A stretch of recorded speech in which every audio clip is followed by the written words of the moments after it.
Are you working on your business or are you working in your business? And really, is your business working for you? I talk to lawyers all the time, and I think that's kind of the biggest struggle is trying to get this business that allows us to have a real life. That's why I'm super honored to have Kristen David on here, who's going to talk to us about the 4 pillars of successful business management. I assume all of you already know her, but if not, she's the #1 best-selling author who's defended lawyers and doctors in malpractice cases in Portland, Oregon for 15 years, where she was a partner at a successful firm before selling her interest. And while she's still currently of counsel at Bowerman Law Group, she now spends the majority of her time helping business owners to get this, learn how to run their business like a business. I know, crazy. Specifically empowering business owners like us to build thriving, profitable businesses managed by those 4 pillars of successful business management we'll talk about today. Her no-nonsense approach and result-oriented methodology allowed her to help thousands of business owners from small groups to 400-plus audiences. She is an avid fly fisherwoman, which you've got to see some of the pictures. Like, you have fly fished in some of the prettiest places I've ever seen. Avid knitter, geocacher. So Yeah. I'm pretty sure that's you follow like the GPS coordinates to find something hidden. All right, cool. Gardener, and of course, from the Julia Childs brand of enjoying a nice glass of wine while cooking a wonderful meal. So thank you so much for being with us today. Thank you for having me. Super excited. Oh, I got a kitty in the room. No, that's fine. The more the merrier. The more the merrier, right? So yes, thank you for having me. So excited to be here and so excited to just kind of help share business nuggets, because that's always one of those things that if we can just give one person one little thing that they then implement and use, or a new way of thinking about it.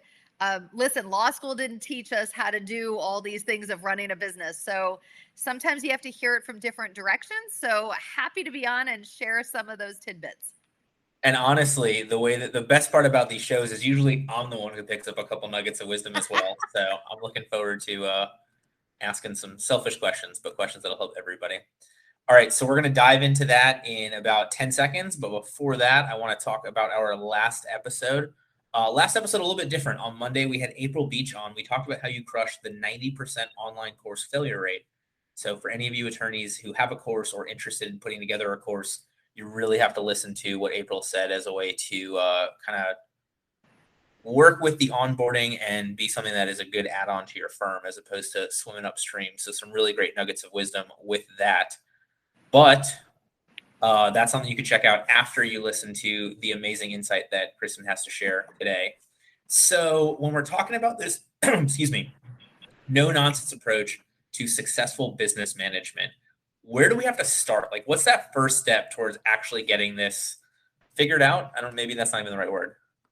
So the first part is always the planning. Like, a little planning goes a long ways. It's why it's part of our logo. It's part of what we do is, just spending a few minutes thinking about, like, what do you want to build? Where do you want to go with this? Because if you want to build a $250,000 or $500,000 law firm business, great. We're going to put a couple of things in place. We're going to add those automations. But if you're really wanting to get to like $1 million or $2 million, you're going to need to put in some additional levels to help your team have the structure and the systems so that everyone knows how to do a great job. So starting at the beginning with just a little planning goes a long ways to kind of that first step. And it doesn't have to be, it's not like a big extensive 25-page document, 2 pages, plain English. How is this going to make money? What do you want to accomplish? That's all it's about.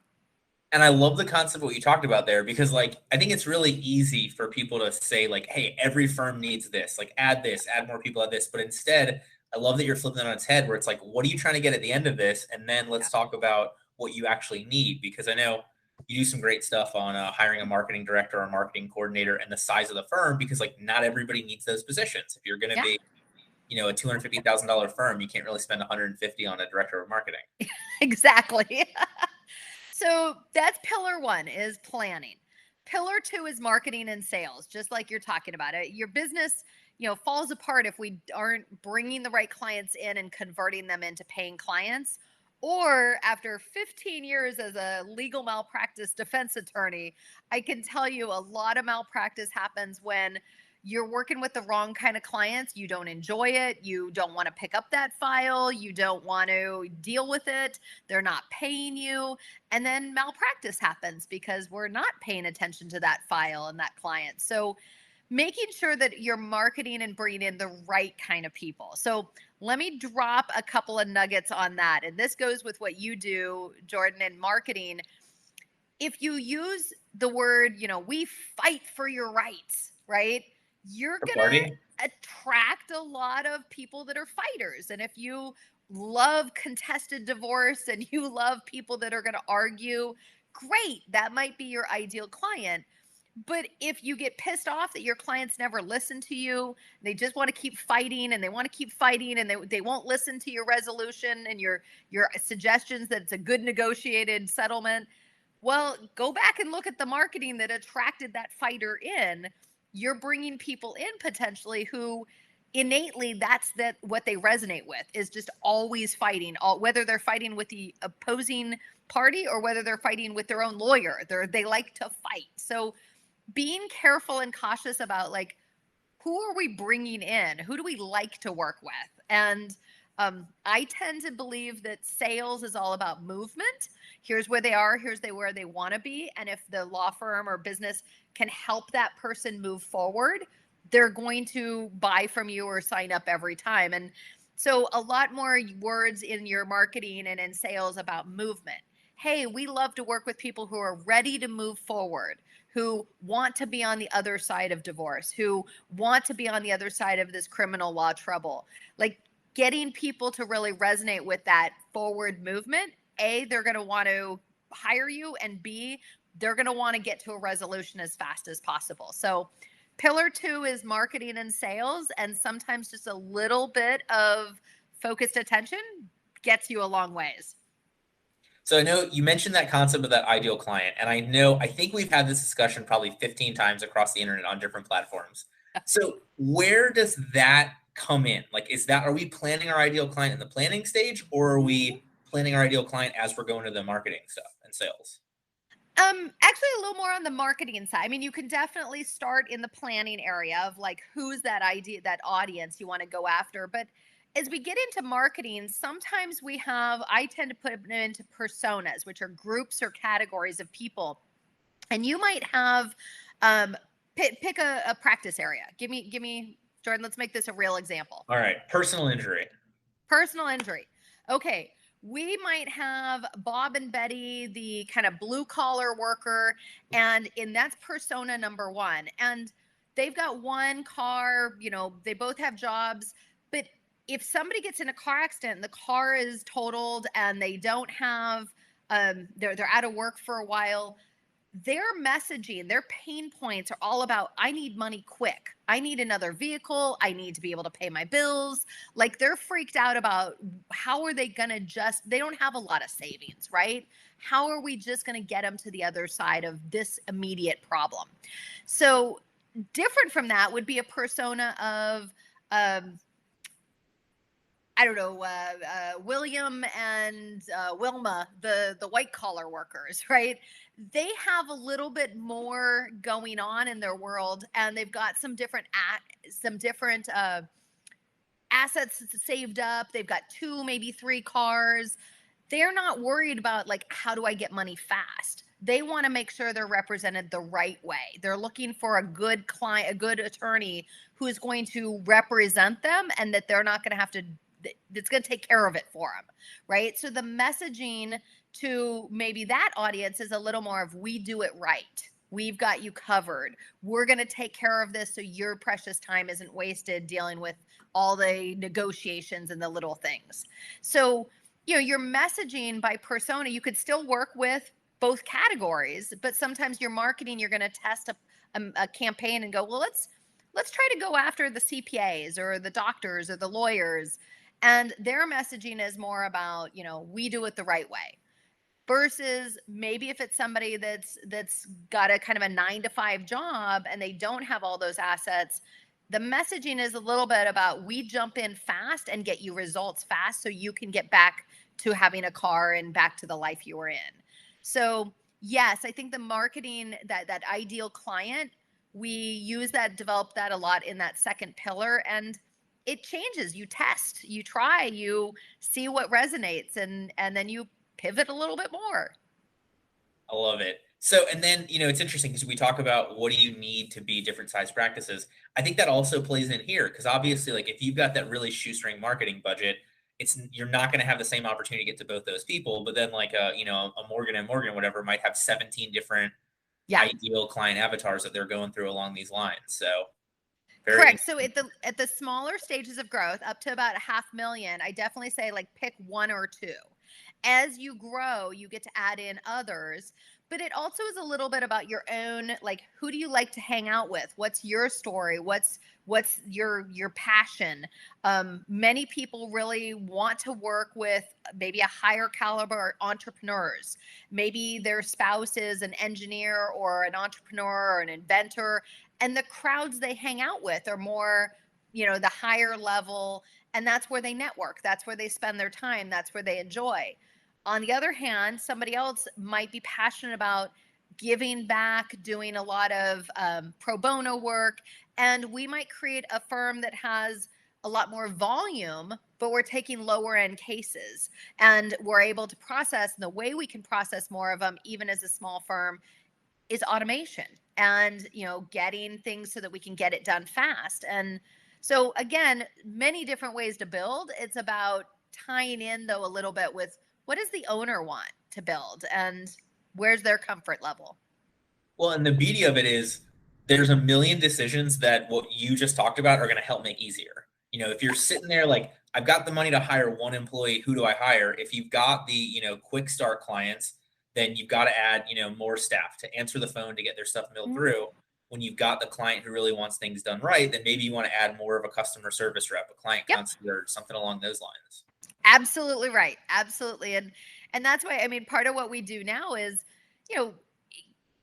coaching business owners. Everybody needs something different at different times. Some people are innately great at financial controls, and some of us suck at it. Some of us are great at marketing, and some of us suck at it and need some help.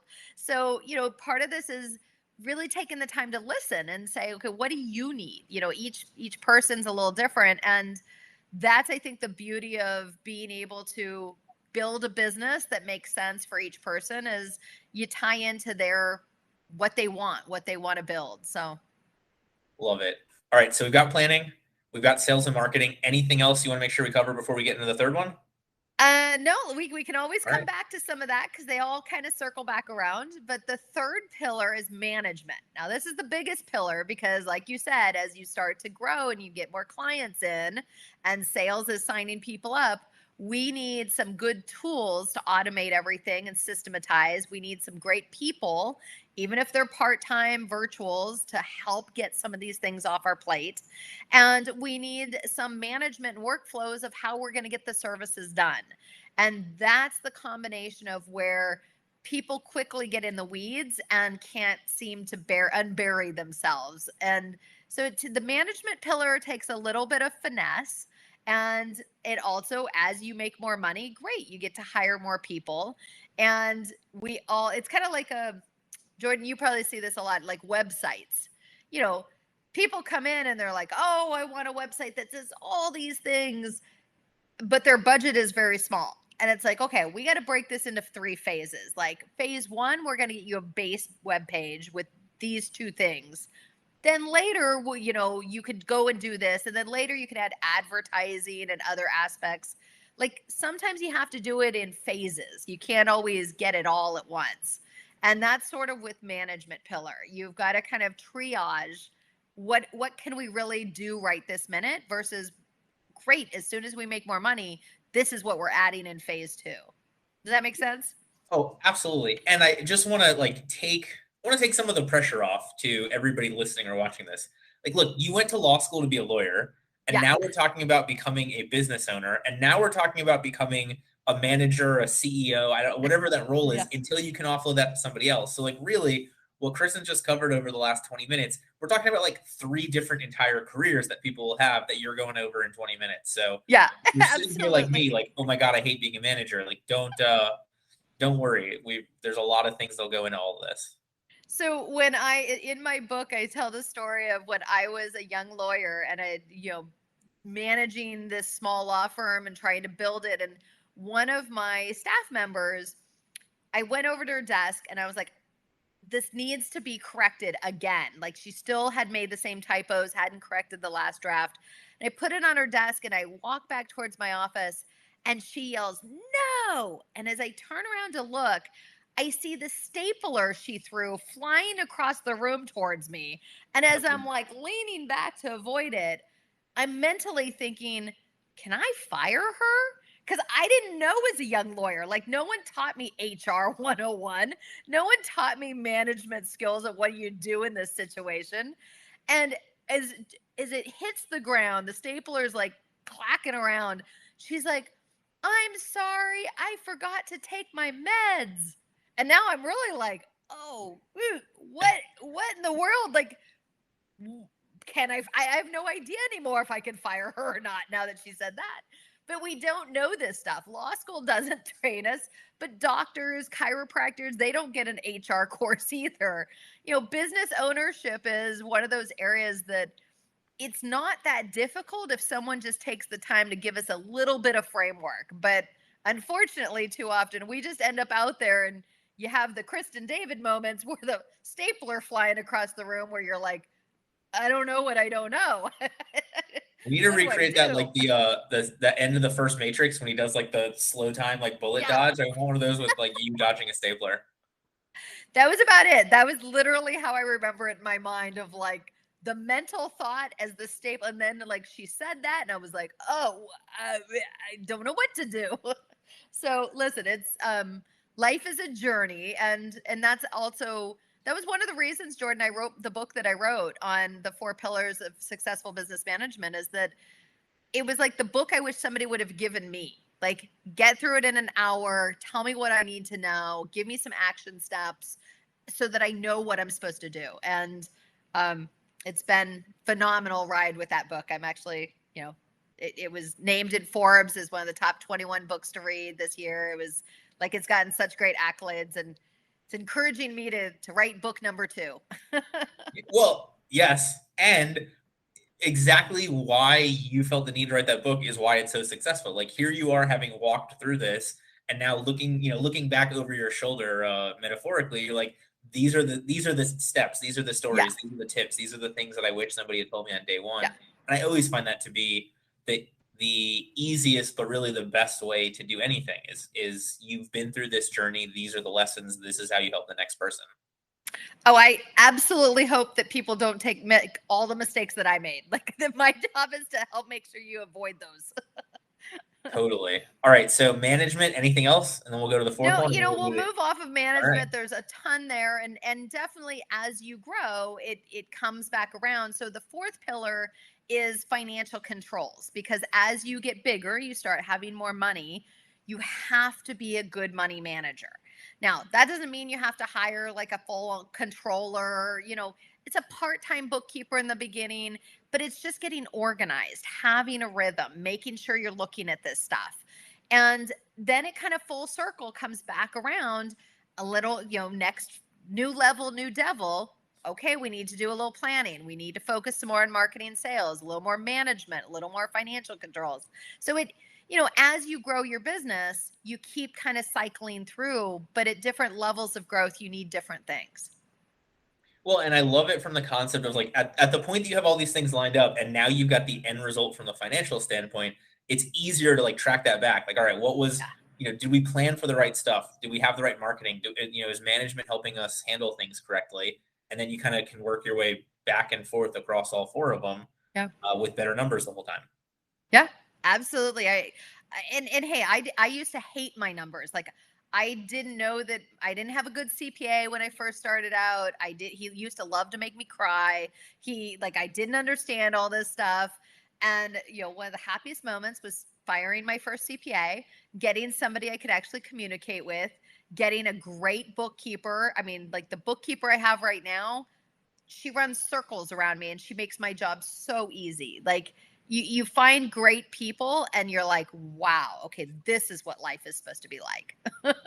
Well, and I think that also helps from the management component as well. You know, the better people you have underneath you or working with you, the fewer really true management emergencies or issues there are. Yeah. Yeah. So can we just actually tie, I mean, this is kind of off script, but can we just talk a minute about hiring and the fact that it's so difficult right now? It's definitely an employee market right now as we are in, the world and people have their choices. I know that's something that we are dealing with a lot of clients. We created a whole hiring and onboarding boot camp by request of our clients, because right now it's just we've got to people are like, where do I want to go work? And they have their choice right now, and they're tired of just going from job to job. They're looking for someplace where they really fit in and they really feel valued and appreciated.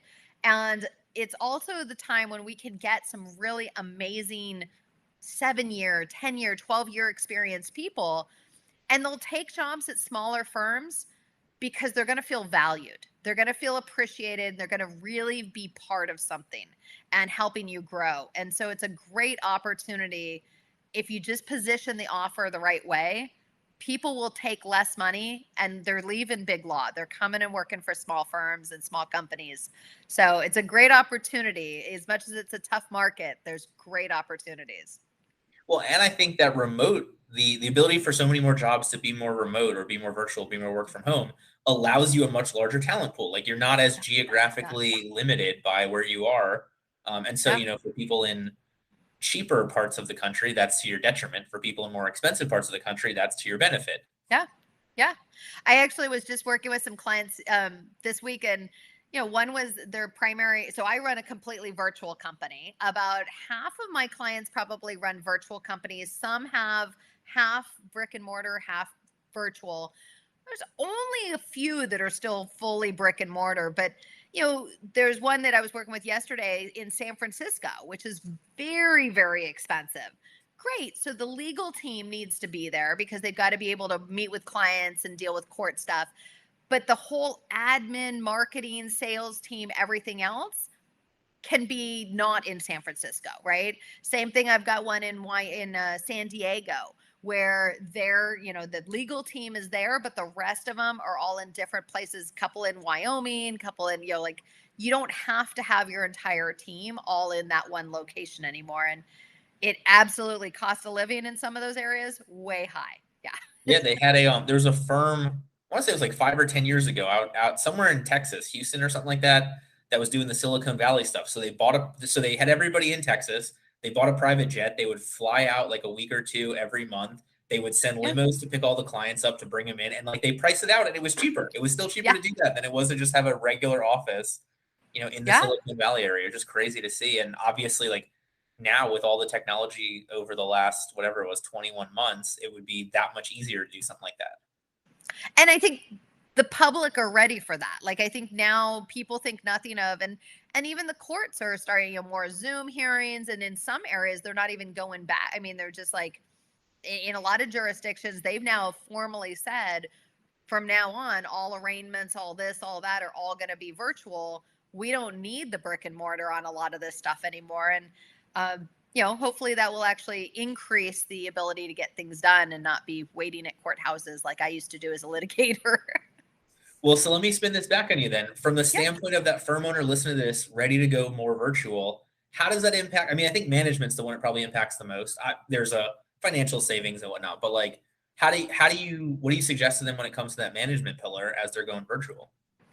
Absolutely. So this is where, so our client happiness coordinator is also a team happiness coordinator. And just like we reach out regularly, connect with our clients, we also have to be very intentional about creating a culture and reaching out and making sure everyone on the team feels like they're appreciated and taken care of. So we do a couple of things. One, we have a culture where it's catch people doing things right. And so every week we have in Slack channel and also with some little presents we send, we get our different team members to say, hey, I want to give kudos to so-and-so. They really stepped in, helped me on this. They covered when I was sick or on vacation. They just did an amazing job. This client just talked them up. And so as a team, we celebrate that and recognize the duty, the great work people are doing, even though they're in the Midwest or they're on the East Coast or West Coast, or they're kind of in their little islands of places. I also have team members in Europe and in South America, and so always kind of being inclusive and recognizing different cultures and having fun celebrating. So yes, a lot of it goes into being intentional of recognizing, appreciating. Jordan, we're also now, I mean, I've really been growing this business, and we're so large that we now have a team newsletter every Friday. And, not everybody does a weekly blog and a weekly external newsletter, but we not only do weekly on those, we do a weekly team newsletter. And it's so that the coaches, because we've got 8-9 coaches that work with our clients, recognize and appreciate what marketing team is doing. And we recognize and appreciate what sales is doing and what they're struggling with. And we recognize what the admin team's working on. And every week they're like, admin saying, hey, we just, finalized 19 new policies and procedures that we've streamlined and made better. And, so everyone's appreciating the hard work all the other departments are doing. And it helps us come together more as a united team. But we also do team builders. We've done mixology classes, Zumba class. We have a lot of fun. And yeah, so, it's when you're moved to a virtual atmosphere, you need to kind of orchestrate and plan it a little bit. Well, and if you figure from the standpoint of like, I don't know, I've spent 60 something $1,000s over the last couple months on space that nobody really needed. Like if you reinvested half of that, imagine being able to have $3,000, $4,000, $5,000 carved out for each employee towards the Zumba class, towards, sending the culinary class or the tasting, wine tasting, whatever it's going to be. You could do a lot of those things and still save money and still have happier and more invested people. Yep. And so we have guest speakers come in and talk about wellness, diversity, inclusion. So every quarter there's like guest speakers. Every quarter we try to send something that's a fun little like group gift or whatever to each member of the team.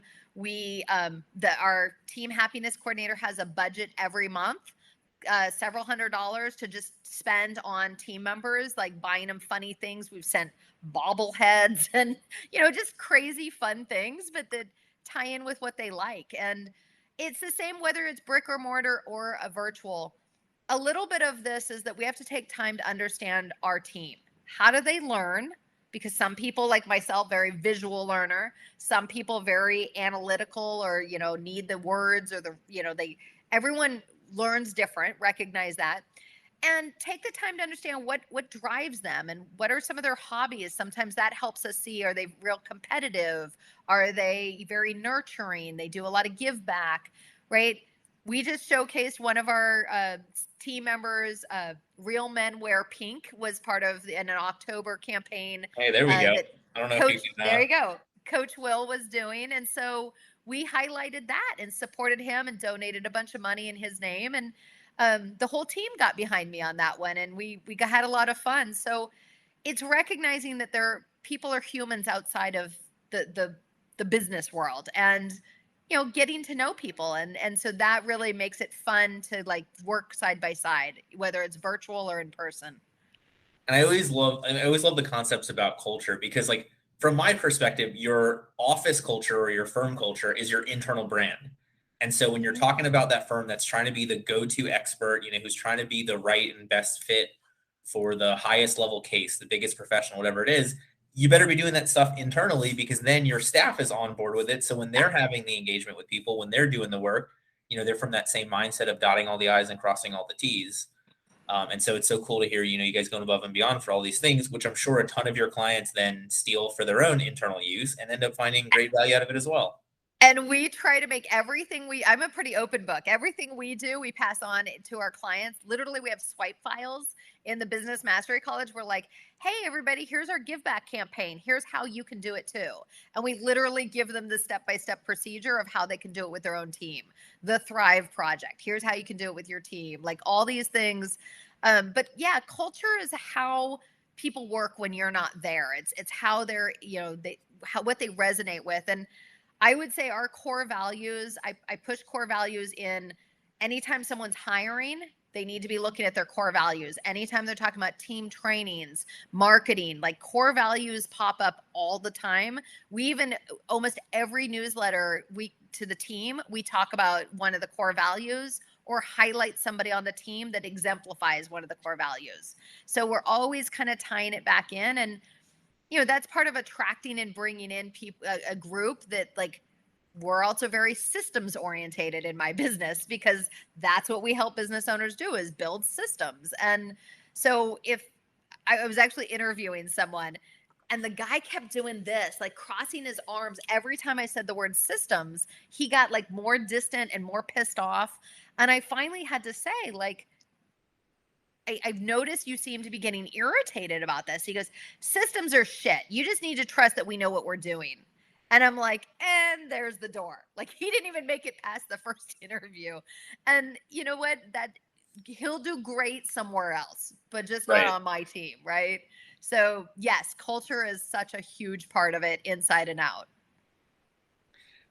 And I want to echo that so much, because when you have people sitting there in the hiring decision, I guess this is we've gone down the path towards this, but anyway, it's like, oh, this person has a great resume, but I don't know if they're a good fit for us. Like, that but is the most important part, because Yeah. even if that guy is going to be great, the minute he's gone, there's nothing left for the next person, as opposed to somebody who's 80% as good but will follow the system. It's a lot more scalable, it's a lot more replicable, it's a lot more scalable, growth minded, Well, whatever. and we'll waste so much mental energy butting heads all the time if the person's not the right fit for that position. And we I love like personality tests and like asking questions like, tell me about your habits, like how do you love to work, and kind of digging in and trying to better understand, like, how do they think, what do they, and you there's no perfect formula, but at least to be paying attention to that aspect, so important in the hiring process. Absolutely. Love it. All right, so we did a lot on management and hiring. Anything else that you're seeing recently that you want to make sure we can get some insight to people on? I think being authentic, I mean, kind of coming back to messaging. I mean, there's one part of it is being a brand, right? And creating that brand that can be, especially if you plan to build a business that's scalable. And a lot of times I encourage business owners, and they're smaller, as they're working up, start using the word we, our team, because otherwise they just want the one owner all the time for everything. And you've got to, plan for that day when somebody else can do the intake and sales, somebody else can answer questions. It's not all just the owner doing it all. But I think sometimes every now and then people have gotten into such a big brand, they've lost some of that authentic messaging. And every now and then I get on, I do live streams, I'm like, today's a tough day. Business owners, there's going to be tough days, like I have them too.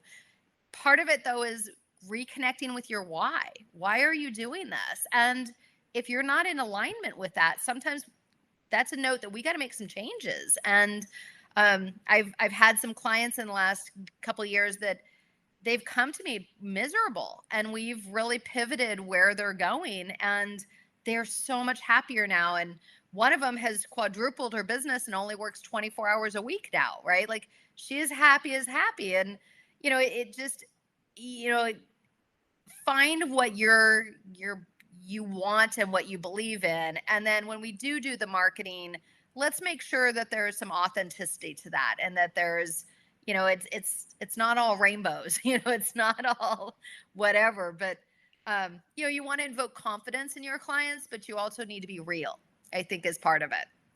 Well, and I love it from the concept of, like, it is the practice of law. And I really hammer people on, like, we are constantly practicing. And it's the same for marketing, because people change and things change Yeah. and algorithms change and whatever. But, like, you should be looking for progress, not perfection. And so Yeah. those days that suck, instead of having a year that sucks, then you go to a month that sucks, then you go to a week Yeah. that sucks, then you go to a day that sucks, then you Days. just go to like an hour every now and then. And it's like, all right, cool. Like, that's my proof of, we're making progress here. Yeah, absolutely. And that is part of, why we're, as we go through life, it's a journey. And, and just when you get comfortable in one area, something else chaotic comes up and you got to pivot a little. And that's part of pivot. As you can tell, pivot is one of my favorite words. I actually did a blog that was like my 10 favorite words in business.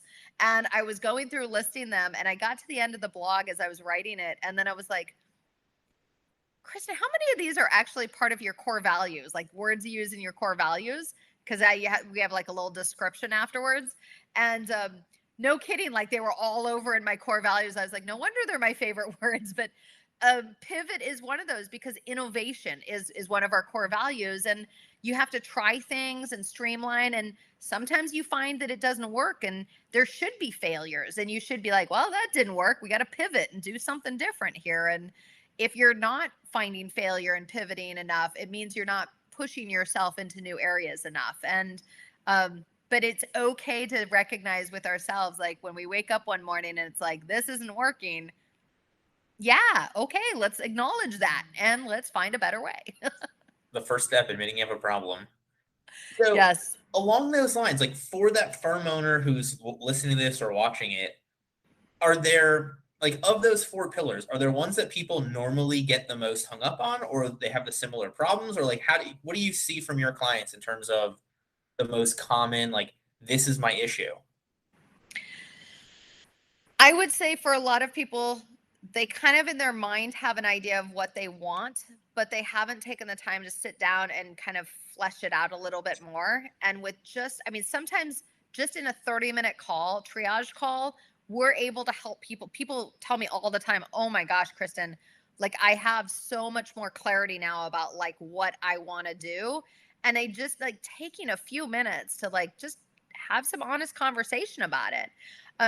The other thing I would say is that the management side, and the fact that, and maybe it's the doctrine of self-sacrifice that law school beats into us, right? We Literally. have this belief that we like have to do it all, and when it's not getting done, and we need to stay up till midnight and get it done. And yes, there are a few times when you need to do that, but honestly, learning how to say no, learning how to shut your laptop, sometimes learn how to say good is good enough. Like those are some of the most important things that need to happen, that have to come through with as you build and grow. And really, so that management side of things, very important, and very just that's their biggest problem when they come to me, is that they're stuck in chaos and they're trying to do it all themselves. And a little bit of mindset to kind of shift out of that chaotic mode. That's one of the biggest things we see. So I want to address those separately. So from the first side, the person, like, they've got a good enough view of that end goal picture. So it's like sort of getting that macro view and really boiling them down into the micro steps to get there.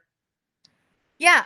And not even every micro step, but at least just kind of, we talk about when we do workflows, like the 10,000 foot view, you do the life cycle of a client into 7 phases.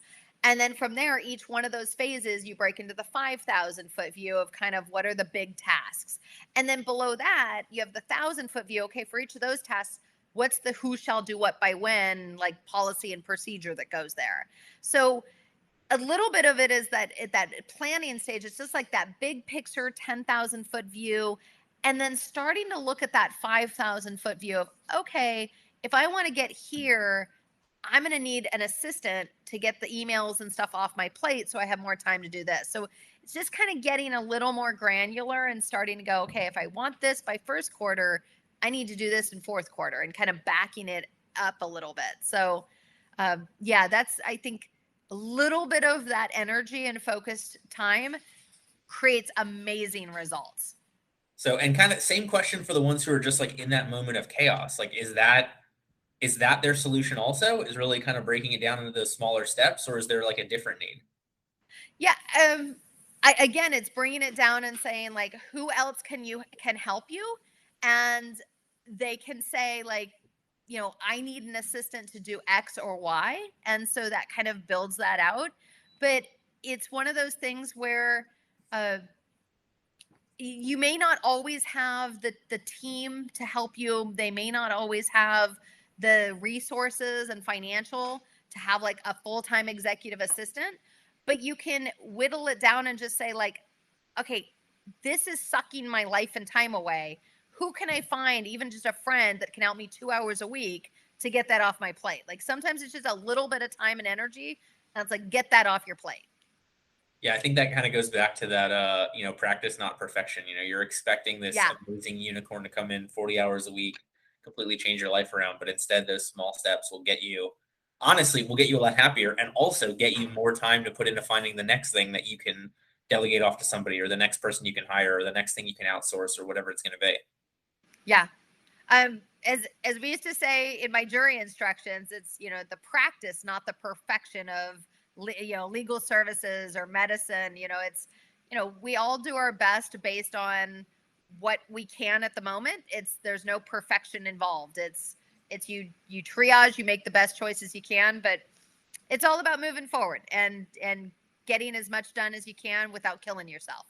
Yeah, look, business is all about, what are you going to sacrifice? Are you going to sacrifice money? Are you going to sacrifice time? Are you going to sacrifice energy? Are you going to sacrifice whatever it is? And I love that we'll bookend it. I mean, like really what you're talking about at the very beginning about setting up your why. What are you trying to build? What do you want this to look like? What do you want your role in it to be? Really helps through all these things. Cool. All right. So as we get towards the end, anything else you want to make sure we cover? Any other insight you want to share? And we will have your final takeaway. So just know. We'll get to the final takeaways. The one last thing I just want to touch on is creating systems and documenting what we do and how we want it done. And everybody seems to think that it's this big, ginormous event, but really what builds a system are the little pieces. It's just sit down and explain, why are we doing this? And here are the steps. Get a checklist, map out a diagram, record a little video, have an example of what good looks like. So for all those lawyers out there, you can't expect a para or a contract attorney to come in and just miraculously know how you want it done. Just grab a copy of that motion or of how you scheduled. Say, hey, this is what good looks like. This is what we want to do. And that right there is like the start of building a system and building the stability to let other people do a great job so that you don't always have to be micromanaging. So my big, my final takeaway with all of this, whether it's in the marketing systems, sales systems, legal service systems, admin systems, right, financial systems, just get started. Just as you're doing something, document it, set it aside. It can be in draft. It's not going to be perfect. And over time, that's what builds up. And finally, you'll start getting those good systems in place. Love it. All right. So let me talk about our next episode for a minute or two here. That's going to air on Monday, 11/8, 1:30 Eastern time. So the same time that this episode was on, but on Monday. We're going to have Tracy Matney on. Tracy's going to talk about the simple secrets to sharpen your sales mindset. So some really cool information when it comes to sales tips, because I know if there's one thing lawyers hate, it's sales, even though that's all we do. We are selling our case to a jury, to a judge, to opposing counsel, to an adjuster, to state attorney, whatever it's going to be. Yeah. But you got to get better at sales. But Kristen, I know you gave us so much, and if you want to repeat something you already said, that's totally fine. But if somebody's been listening to this for the last 50 minutes, remembers nothing except what you're about to share now, what would be that biggest piece of advice, that most important thing, that way that another attorney listening or watching this could be the exhibit A of a successful attorney like you are? Don't reinvent the wheel. Like way too often we all think, oh, I got to figure this out myself, or I got to dive in. It's like, no, if you look at the most successful business owners out there, the multi-million-dollar business owners, they are not reinventing the wheel. They're using what other people have done. They tweak it, make it their own.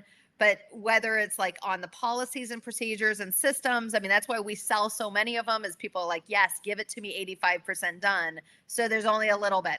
Whether it's if you're not sure on the framework of running a business, get our book, do a little reading or researching, like use what other people have done and use that, then leap off from there. Don't make 10 years of mistakes and be like, wow, learn from the people that have already been there, learn from all of their mistakes. So Yeah, I think my final tidbit of really growing successfully is don't reinvent the wheel. There's no way I could have gone from zero to $100,000 months in the first year of this business had I tried to do it all from scratch myself.